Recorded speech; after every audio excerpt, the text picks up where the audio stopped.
ದೊಡ್ಡ ಟ್ವಿಸ್ಟ್ ಸಿಗ್ತಾ ಇದೆ. ಏನಪ್ಪಾ ಅಂದ್ರೆ ಕೊನೆ ಕ್ಷಣದಲ್ಲಿ ಸಚಿವರ ಪಟ್ಟಿ ಬದಲಾಗಿದೆ. Major twist. Mankalu Vaidya out, SS Mallikarjun in. Okay, Mankalu Vaidya ಕಳೆದ ಬಾರಿ ಆಗಿದ್ರು, ಬಟ್ ಈ ಸಲ ಇಲ್ಲ. ಸಂಪುಟ ವಿಸ್ತರಣೆಯಲ್ಲಿ ಅತಿ ದೊಡ್ಡ ಟ್ವಿಸ್ಟ್.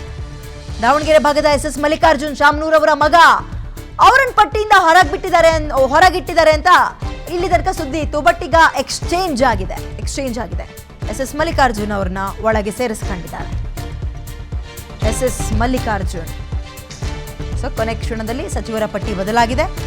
ಮಂಕಾಳು ವೈದ್ಯ ಅವರು ಈ ಸಲ ಮಂತ್ರಿಯಾಗಿ DK ಶಿವಕುಮಾರ್ ಅವರ ಟೀಮ್ನಲ್ಲಿ ಪ್ರಮಾಣ ವಚನ ಸ್ವೀಕಾರ ಮಾಡ್ತಾ ಇಲ್ಲ. ಕಾರಣ ಏನು ಅಂತ ಗೊತ್ತಿಲ್ಲ. ಈ ಬದಲಾವಣೆಗೆ ಕಾರಣ ಏನು ಗೊತ್ತಾಗ್ತಾ ಇಲ್ಲ.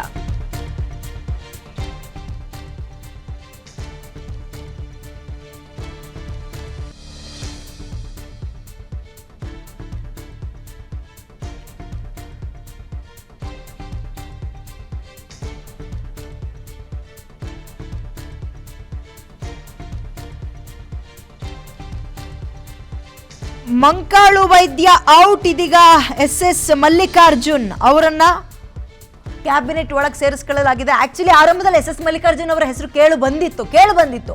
ಬಟ್ ಆಮೇಲೆ ನೋಡಿದ್ರೆ ಪಟ್ಟಿಯಲ್ಲಿ ಅವರ ಹೆಸರೇ ಇರಲಿಲ್ಲ. ಬಟ್ ಈಗ ಅಗೇನ್ ಬದಲಾಗಿದೆ.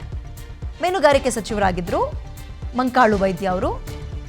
ಅಂದರೆ ಆಲ್ರೆಡಿ ಮಿನಿಸ್ಟರ್ ಆಗಿದ್ರು, ಸಿದ್ದು ಕ್ಯಾಬಿನೆಟ್ನಲ್ಲಿದ್ದರು. ಬಟ್ ಈಗ DK ಟೀಮ್ನಲ್ಲಿ ಇರಲ್ಲ ಅವರು. SS ಮಲ್ಲಿಕಾರ್ಜುನ್ ಅವರು ಕೂಡ SS ಮಲ್ಲಿಕಾರ್ಜುನ್ ಅವರಿಗೆ ಒಲಿದಿದೆ ಈಗ ಮಂತ್ರಿಗಿರಿ ಭಾಗ್ಯ. ಇದು ಕೊನೆ ಕ್ಷಣದ ಬದಲಾವಣೆ. ಯಾಕೆ, ಏನು ಲೆಕ್ಕಾಚಾರ ಹಾಕಿದ್ದಾರೆ? ಆಮೇಲೆ ನೋಡಿ, ಹಿಂಗೆ ಆಗಬಾರ್ದು ಅಂತಲೇ ಒಂದೆರಡು ಪೆಂಡಿಂಗ್ ಇಟ್ಕೊಂಡಿರ್ತಾರೆ. ಎರಡಾದ್ರು ಇನ್ ಕೇಸ್ ಯಾರಿಗೋ ಒಬ್ರಿಗೆ ತೀರಾ ಹೈ ಪ್ರೆಷರ್ ಇತ್ತು, ಅವ್ರನ್ನ ಒಳಗೆ ಕರೆಸ್ಕೊಳ್ಳೇಬೇಕು, ಇಲ್ಲಾಂದರೆ ಡ್ಯಾಮೇಜ್ ಆಗುತ್ತೆ, ಡೇಂಜರು ಅಂತಿದ್ದಾಗ ಅದನ್ನ ಕೊಟ್ಟು ಸಮಾಧಾನ ಮಾಡೋದು ಅನ್ನೋದಕ್ಕೋಸ್ಕರ ಒಂದೆರಡು ಉಳಿಸ್ಕೊಂತಾರೆ. ಬಟ್ ಈ ಸಲ ಹಂಗಿಲ್ವಲ್ಲ. 20ಕ್ಕೆ 20 ಕೊಟ್ಬಿಟ್ಟಿದ್ದಾರೆ. ಉಳ್ಕೊಂಡಿದ್ದೆ 20 ಸ್ಥಾನ, ಒಟ್ಟು 34 ಒಂದು ಕ್ಯಾಬಿನೆಟ್ಗೆ ಬೇಕಾಗಿರೋದು. ಈಗ ಮಂಕಾಳು ವೈದ್ಯ